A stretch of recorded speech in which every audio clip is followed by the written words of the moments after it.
Ah, gros sujet. Alors, je vous rassure, je vais pas vous faire un exposé en organisation et management ou en psychologie organisationnelle, encore que. Mais plutôt je suis là pour vous partager des expérimentations qu'on a mis en place ces dernières années à la Société Générale. Et d'ailleurs, ce matin, on a parlé avec, le concept de monde, fluctuant, tout fluctue, monde fini. Ben, en fait, nous, ça fait depuis comme 2007, je pense qu'on est en crise permanente, depuis la crise des subprimes, la crise de la dette grecque, puis, bah, je ne vais même pas commenter sur l'actualité, aujourd'hui. Et donc ça fait depuis ce moment-là qu'on essaye de voir comment, retravailler et aménager ce vivre ensemble. Donc il était une fois, donc c'est mon histoire, donc une head of design, en banque de financement d'investissement. Bon, grosso modo, ça fait des services financiers à des clients plutôt B2B, donc ça va de la start-up à la banque centrale européenne, enfin ou aux banques centrales en général. Et donc, c'est une, entreprise assez vieille, elle a 160 ans, donc en fait, elle fait beaucoup de choses, elle a fait beaucoup de choses. Et quand on a commencé à mettre en place, bah, des pratiques, moi, j'étais là en train d'aller voir les gens: «Vous connaissez le product trio?» Donc c'est génial, il faut un trio, la Triforce, des PM/PO, product owner, des designers, des développeurs et on va tous travailler, gentiment et joliment tous ensemble. Et donc ça fait à peu près 12 ans que l'équipe existe et je pense qu'en 12 ans, j'ai tout vu, en fait, en termes de comportement. Des gens, en fait, qui s'énervent ensemble, des gens, qui ghostent, donc alors qui viennent plus. Il y a aussi des gens qui sont contents de travailler ensemble, mais juste pour vous dire qu'en fait, j'ai tout vu et enfin, oups, je savais qu'il y aurait eu des problèmes de typo. Une petite confession à vous faire,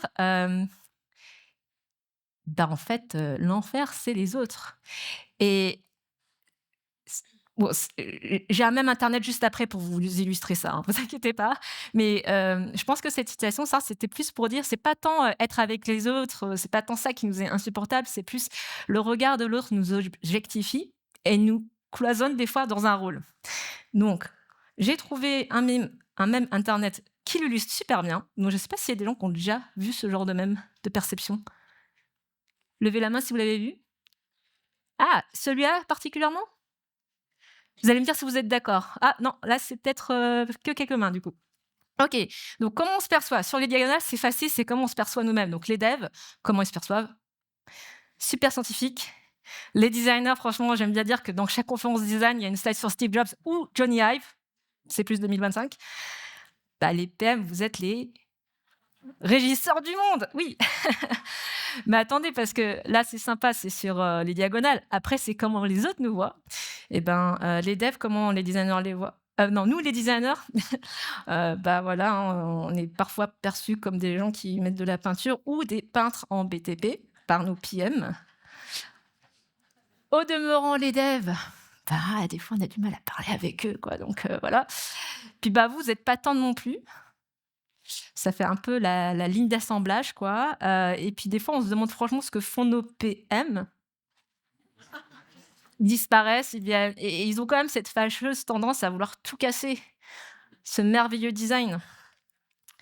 Et il se trouve que depuis quelque temps, en plus de tout ça, on a certains influenceurs et certaines boîtes tech qui nous disent que tout ça, de toute façon, c'est du passé et qu'aujourd'hui, maintenant, le designer, les PM, on converge et qu'à la fin, ben, en fait, le futur, c'est qu'on va tous devenir un truc, le builder. Et moi, quand on me dit ça, j'ai une autre image. Donc, en plus de tout ça, on a aussi la pression des coûts qui fait que, ben, soit ça amplifie ce message, soit ça nous met cette pression de devoir justifier notre valeur et de qu'est-ce qu'on fait, en fait, en termes de rôle. Oui? Mais alors moi, quand on me donne tout ça, je réfléchis, je fais: «Donc le futur, est-ce que c'est ça?» Et donc je ne sais pas s'il y a des amateurs de films d'horreur dans la salle. Donc en fait, c'est 2 films, c'est soit The Substance ou alors peut-être un peu plus, ésotérique, Together. Quelqu'un a déjà vu Together? Ah, j'ai une main, ouais, ben, c'est donc, bah, alors si vous êtes amateur de films d'horreur, vous pouvez regarder ces 2 là et penser à l'évolution du trio en même temps. Donc c'est une pierre deux coups. Bon, mais alors encore une fois, tout ça, bon, ça c'est question que je me pose quand on vient me parler de tous ces sujets-là. Moi, le sujet que je vous amène aujourd'hui, c'est plus, voilà, nous repartons des bases, qui code, qui s'occupe du business, qui fait le design et comment, en fait, à la Société Générale, on a aménagé tout ça, puisqu'encore une fois, nous, on est en crise depuis un certain temps, sans forcément fusionner tous ensemble. Et pour chaque thème, 3 choses qu'on a mis en place ou 3 façons de faire qui nous aident. Et spoiler alert, bah, en fait, qui code, oui, c'est les devs et qui s'occupe du business, c'est les PM et les designers, bah, le design, c'est les designers. Encore une fois, c'est plutôt comment on fait pour aménager, se vivre et se travailler ensemble sans se marcher sur les pieds et bah, du coup, s'insulter ou vivre dans l'enfer, quoi. Donc, qui code? En fait, pour chaque question, et c'est vrai qu'encore une fois, quand on voit tous les discours en ligne, on focalise sur qui code, enfin ce genre de questions, mais en vrai, pour moi, c'est pas la bonne question. Il y a des questions plus pertinentes à se poser. Et pour moi, c'est plus bah, comment on fait pour aller plus vite ensemble en code et en production. Parce que le code, in fine, c'est ce que les gens vont voir, c'est ce que bah, du coup est affiché dans un navigateur. Et donc, tout ce qu'il y a autour, c'est plutôt des artefacts transitoires. Et il est vrai que sur les projets, encore une fois, en 12 ans, qu'est-ce que j'ai pu entendre? Eh ben, tu as regardé mes specs, non? Dit le designer au dev. Ou le PM qui dit: «OK, mais tes fixes UI, bah, je les mets bien au fin fond du backlog. Puis un jour, quand on aura le temps». Et alors ça, c'est une vraie citation parce qu'elle était tellement belle que je voulais pas la dénaturer. Donc vu comment je me fais facturer pour ce que je pense être un changement de libellé dans une liste déroulante, donc ça, c'est un PM qui me disait, je sais même plus dans quel contexte, mais bon, voilà, il se plaint en fait du coup, de comment il se fait facturer par les devs. Et donc le problème, c'est qu'en fait, on passe beaucoup de temps dans nos artefacts à se traduire les uns les autres. Le designer dans, Figma, le business dans PowerPoint, ou, Word, enfin les équivalents et puis les devs en GitHub ou Jira et cetera. Donc cette pierre de Rosette. Et donc la question de comment on fait pour passer moins de temps à traduire des artefacts, bah, pour moi, elle est vraiment pertinente et l'idée, encore une fois, c'est de travailler aller plus vite en production. Et encore une fois, l'IA peut-être, mais il y a d'autres choses qu'on peut faire. Donc, comme je vous ai dit, trois façons de faire pour chaque, thème. Donc le premier déjà, c'est d'adopter les mêmes outils. Donc ce que voyez à l'écran, c'est un screenshot, de nos rituels d'équipe design.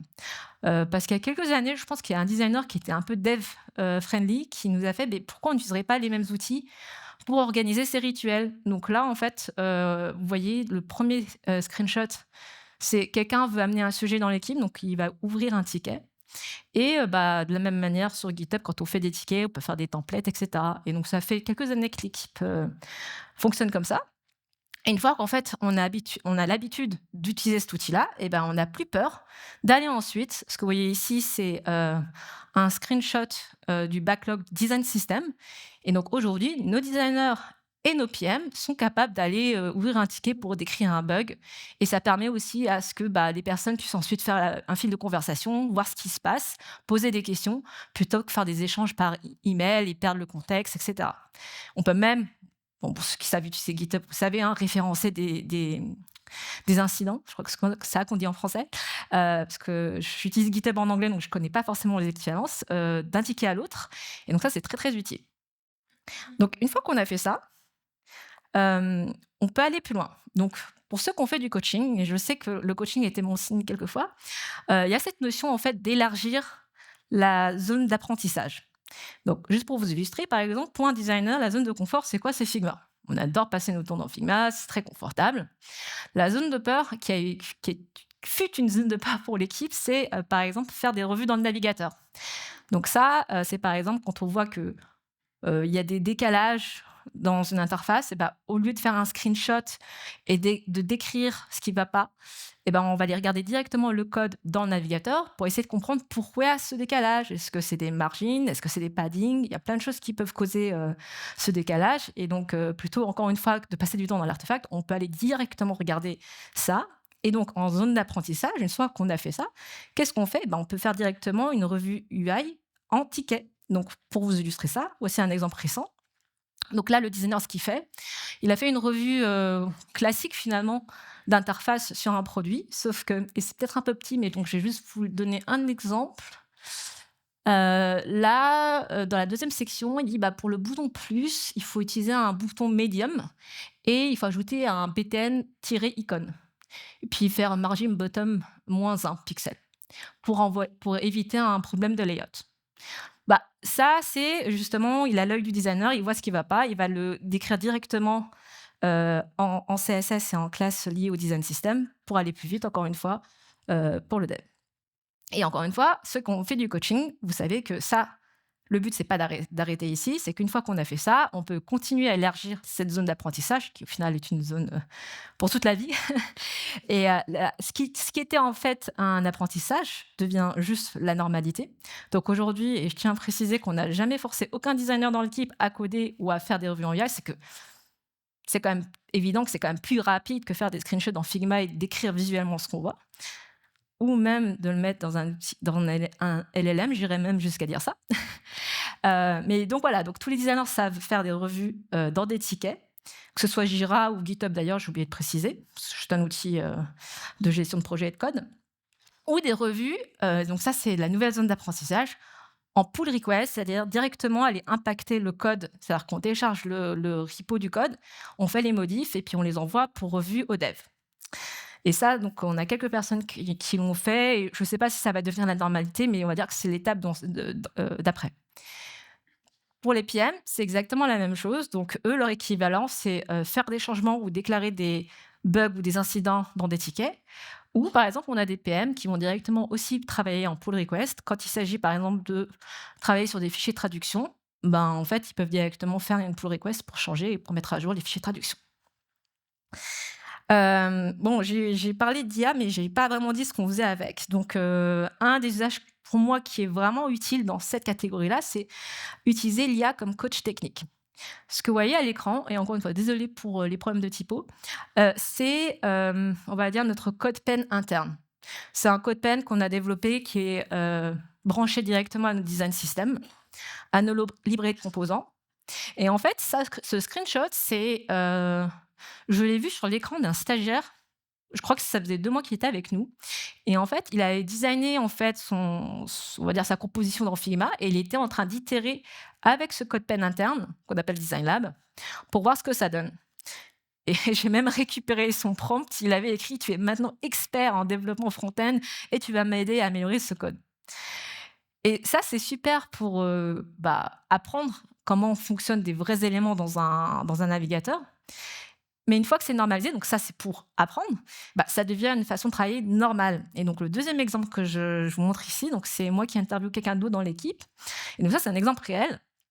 En fait, c'était dans une réunion avec des devs, et en fait, ils voulaient se souvenir de comment on fait pour ne pas faire, bouger des éléments avec une scroll bar. C'est-à-dire que quand il y a une barre défilante, je vais essayer de ne pas faire trop d'anglicisme, qui apparaît, des fois, en fait, elle pousse le reste des éléments, et c'est pas top en termes d'expérience.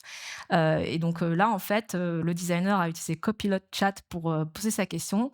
Et donc, c'est quelque chose maintenant qu'on utilise quand on travaille avec soit les PM, soit les devs. C'est des choses qu'on peut invoquer assez facilement. Donc, récapitulatif sur qui code. En fait, la vraie question, c'est plutôt comment on fait pour travailler ensemble sur des codes. Pourquoi passer moins de temps sur des artefacts. Comment. 3 façons de le faire. Donc, essayer d'adopter les mêmes outils. Je sais que c'est compliqué parce que tous les outils en ce moment essayent d'avoir tout le monde dans le même outil, mais il y a quand même un intérêt à être aligné sur les pratiques. Élargir progressivement la zone de confort des designers et des PM, et utiliser l'IA comme coach technique. Passons maintenant sur la question: mais qui s'occupe du business? Et là, vous me répondez tous en chœur: mais nous! Oui, mais la vraie question, c'est mais comment on fait pour partager les mêmes priorités? Parce que qu'est-ce que j'ai entendu en 12 ans? Des choses: «Mais tu veux quoi exactement?» Je vois des gens qui sourient, je pense que c'est un trauma collectif. Souvent, ça va être le designer ou le dev qui dit ça au PM. Mais moi, je suis pas là pour ça, je suis là pour faire du design, comprends-tu? Ou alors cette blague, on me l'a dit, mais apparemment un designer, c'est un PM qui sait utiliser Figma. Moi, je sais pas si c'est vrai, ça vous fait rigoler, donc mais on m'a dit ça récemment. Et pourquoi on se pose ces questions-là? Parce qu'à la base, c'était simple. On avait le client et puis il y avait, un entrepreneur qui est PDG de lui-même. Puis plus la boîte, grandit et plus la boîte est performante et ben, plus en fait on commence à mettre en place des verticales pour aller plus vite, avoir l'autonomie et plus du coup il y a de monde et là vous les voyez apparaître les silos et donc en fait la vraie question c'est comment on fait pour réduire l'esprit silo et le finger pointing? Le finger pointing, c'est dire: «Beh, c'est pas ma faute, c'est la faute des devs. Ah, c'est la faute des designers. Ah, c'est la faute des PM», c'est une tendance, qu'on a tous, parce que c'est facile d'accuser les autres, quoi. Mais l'idée, c'est, bah, non, à la fin, on est censé quand même avoir les mêmes priorités. Et là, pareil, 3 façons de le faire. Nous, ce qu'on a fait depuis quelques années, c'est d'harmoniser les documents de ce qu'on appellerait les discovery. C'est que, en fait, les expressions de besoin, oui, ils sont souvent dans des PowerPoints ou dans des Word. Ensuite, tout ce qui va être cadrage de l'expérience, souvent, ça va être dans des Figma, des FigJam, des Miro, parce qu'ils sont là. Et les docs, ils refont du cadrage projet, mais en fait, plutôt dans des documents de doc. Et je dis pas qu'il faut tout merger en un seul, gros document parce qu'en vrai, il y a quand même des spécificités techniques qu'on veut juste garder dans de la doc technique, par exemple. Mais il faudrait au moins avoir un tronc commun. Et souvent, par le passé, nous, on n'avait pas ça, ce qui faisait qu'on refaisait un petit peu à chaque fois, du discovery. Un doc commun, ça peut être aussi simple et d'ailleurs, c'est ce qu'on utilise, un lean canvas. Ça, historiquement, c'est quelque chose qu'on demandait, nous, en tant que designer pour nos projets. Il se trouve que maintenant, nos devs le demandent aussi et je crois que même les architectes l'utilisent aussi. Donc l'idée, voilà, c'est d'avoir un truc et c'est pas grave si c'est pas rempli dans les règles de l'art. Au moins, c'est une bonne base de travail. 2e chose qu'on a mis en place alors ça, quand je le dis en conférence design, ça se peut surprendre en tant que designer parce qu'en tant que designer, on aimerait tout faire au maximum pour garantir une bonne expérience utilisateur. Mais ce qu'on a fait très rapidement à la Société Générale, c'est qu'on essaye de partager cette notion de coût de fonctionnement. C'est-à-dire que le projet design-led, où on fait discovery, cadrage projet, recherche utilisateur, prototypage, enfin itération sur les wireframes, prototypage, test utilisateur, spécification, est-ce que j'ai tout?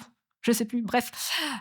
Oui, c'est très important pour nos projets très importants, mais il y en a plein d'autres pour lesquels, en fait, on n'a pas le temps, soit parce que, c'est pas possible, on n'a pas les bons interlocuteurs, c'était pour hier et cetera. Ça veut pas dire qu'on peut pas leur apporter de la valeur, mais on va le faire autrement. Donc souvent, pour eux, on va plutôt faire une, UI review, d'ailleurs, qui peut être fait en code, comme ce que vous avez vu précédemment.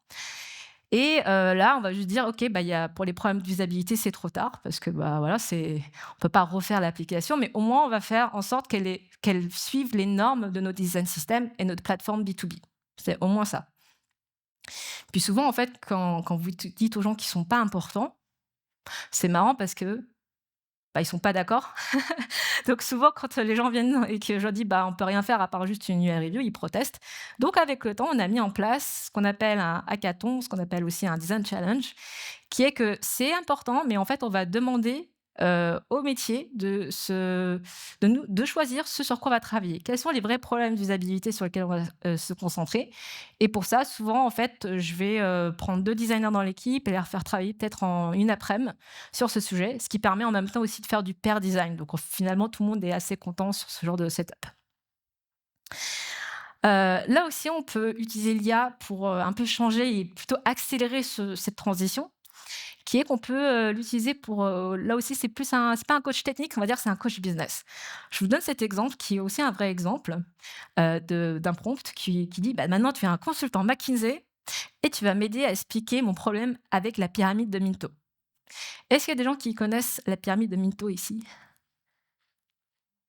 Une personne? Eh ben, super, tous les autres, vous allez apprendre un truc. Il y a une raison pour laquelle on parle beaucoup des consultants McKinsey qui s'expriment différemment. C'est vrai qu'en fait, ils ont développé, donc c'est Barbara Minto qui est une partenaire, je sais pas, chez McKinsey, qui a développé une façon de communiquer avec des gens qui sont très occupés et qui ont pas le temps. Et en fait, sa méthode et finalement effectivement, c'est une génie là-dessus, c'est de dire, plutôt qu'en fait, expliquer tous les tenants et aboutissants, ce qui est d'ailleurs, en fait, notre problème quand on est sur des populations experts, de vouloir tout expliquer. En fait, on va inverser la structure narrative. Donc par exemple, on va dire: la raison pour laquelle on se voit aujourd'hui, c'est revoir nos priorités». Pourquoi? Parce que, le business a dit que c'est important. J'ai fait de la recherche utilisateur, les tests confirment, mais les développeurs ont dit que ça avait un impact majeur, donc il va falloir faire des arbitrages. Et si les gens posent la question, on a des arguments.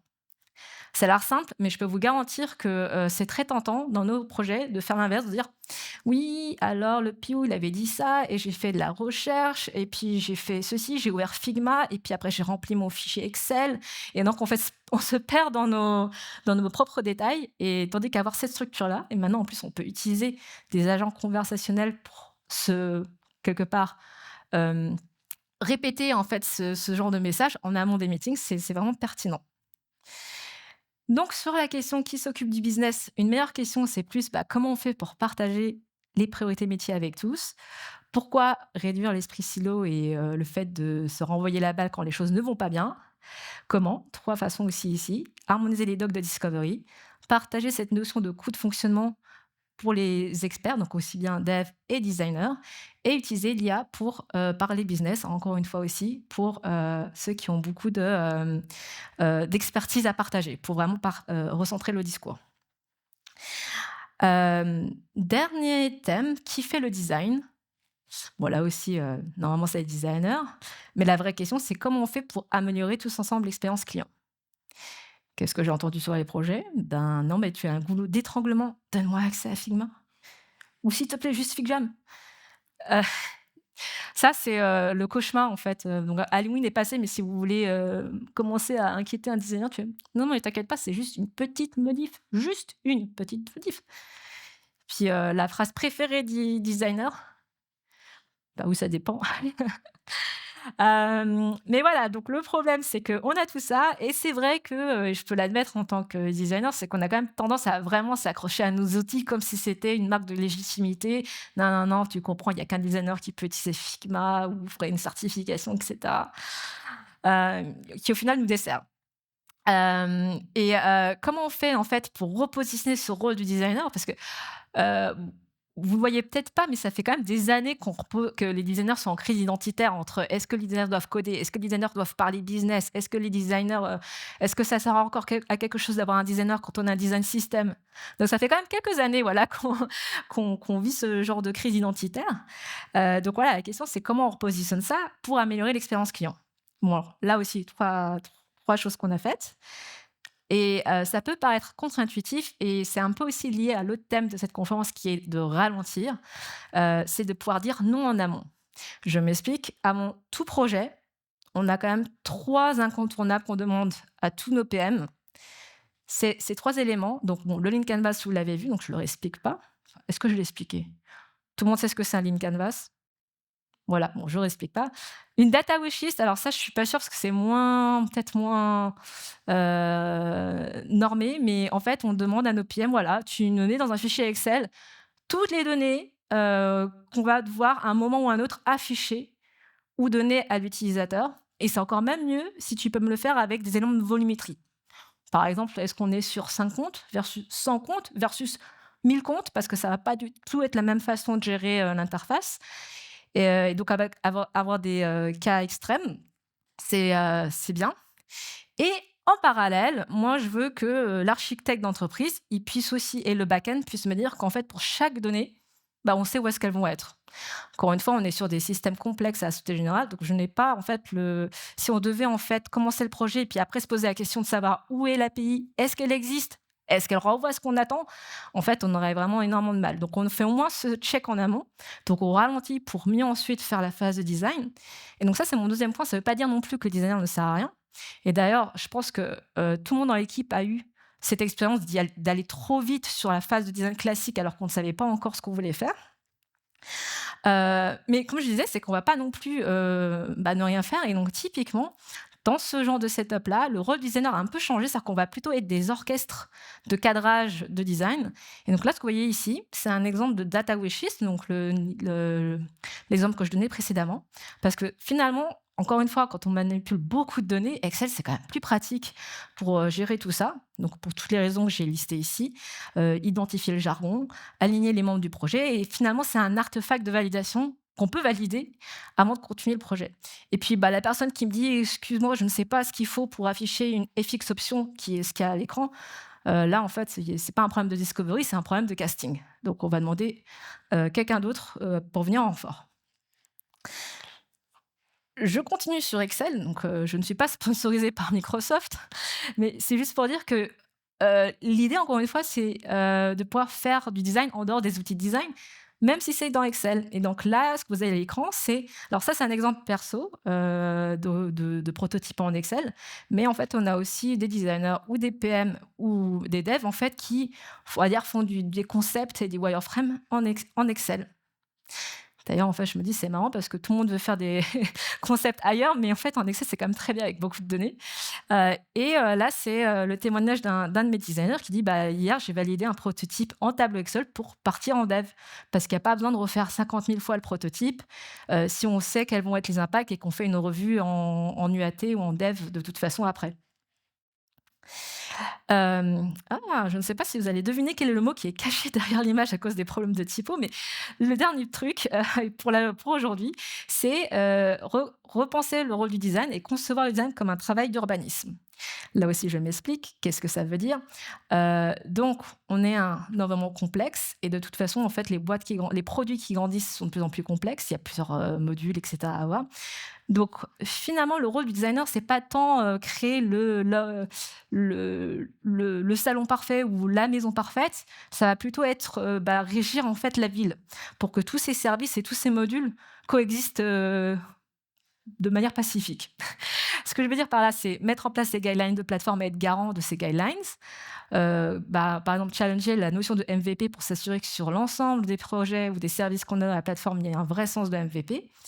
Arbitrer entre les produits. Donc, par exemple, quand on ne sait pas où mettre un module, des fois, en fait, on fait des recherches de design. Assurer la cohérence globale, donc ça se fait notamment via le design system, et réutilisation de patterns. Et d'ailleurs, c'est le dernier truc que je voulais vous montrer aujourd'hui. Quand on pousse cette façon de penser plus loin, et qu'on va au-delà de la crise identitaire de le designer censé faire des maquettes, on arrive à ce genre d'études. Et donc ça, c'est un vrai cas où j'ai demandé à quelqu'un dans l'équipe de me dire, OK, sur ce nouveau service, ce nouveau produit, est-ce que tu peux me lister tout ce que tu vas réutiliser des trucs qu'on a fait avant, parce qu'on est une seule équipe, on a accès à tout, et essaie de, s'il te plaît, de quantifier le travail, l'intensité du travail, que ça te permet d'économiser. Et je le force pas, hein, je lui ai dit: «Tu sais, tu fais vraiment, tu te forces pas». Et ben, il en est ressorti que 80 de la charge de travail peut être économisée. Donc, par exemple, parce qu'on va plus vite en recherche, on va plus vite en prototypage, en spécification et en test, puisqu'on va reprendre des éléments qui marchent déjà en production. Et ça ne veut pas dire qu'en fait, le projet coûte 80 moins cher. Ce serait une façon assez, sommaire de comprendre le truc. C'est qu'on va pouvoir investir notre temps mieux sur, des spécificités projets ou aller plus loin. Donc au final, on a parlé de beaucoup de choses. Donc tri en mutation, est-ce qu'on va se faire merger? La question reste ouverte. En tout cas, ce qui est sûr, c'est qu'avec ou sans IA, on peut déjà faire pas mal de choses pour aménager ce vivre ensemble. Donc par exemple, pour le code, on a vu comment on peut travailler ensemble sur le code. Je ne vais pas tout relire. Pour le business, comment on fait pour partager les priorités métiers avec tout le monde. Côté design, c'est un peu mieux utiliser quelque part les designers dans l'organisation. Et au final, je vous laisse peut-être avec cette idée que je reprends de ce matin parce qu'en fait, on a parlé de adaptable versus adapté. Donc on est très, très adapté avec nos outils. L'idée, c'est peut-être effectivement de devenir plus adaptable en allant un peu plus loin dans effectivement le précaré des autres, mais de manière pacifiste, on va dire, pour finalement réfléchir à l'ensemble des compétences qu'on a besoin sur un produit. Et de la même manière qu'aujourd'hui, nous, quand on a un nouveau produit, on regarde, OK, est-ce que c'est un projet qui nécessite une très forte connaissance design system ou quelqu'un qui a vraiment besoin de faire de la discovery ou de la recherche utilisateur. Donc, on va réfléchir au niveau du projet et pas forcément au niveau d'une personne ou d'un rôle. J'ai évoqué pas mal de choses et on a un médium public, donc il y a certains éléments que, par exemple, l'étude sur les patterns, c'est un article qui est public, donc je vous laisse le lien vers notre médium là si vous voulez y jeter un coup d'œil. Donc évidemment, c'est très orienté design, puisque c'est l'équipe design qui le maintient, mais quand on parle de MVP, de tableau de pattern, je pense que c'est des sujets qui peuvent être assez transverses au final. Merci beaucoup.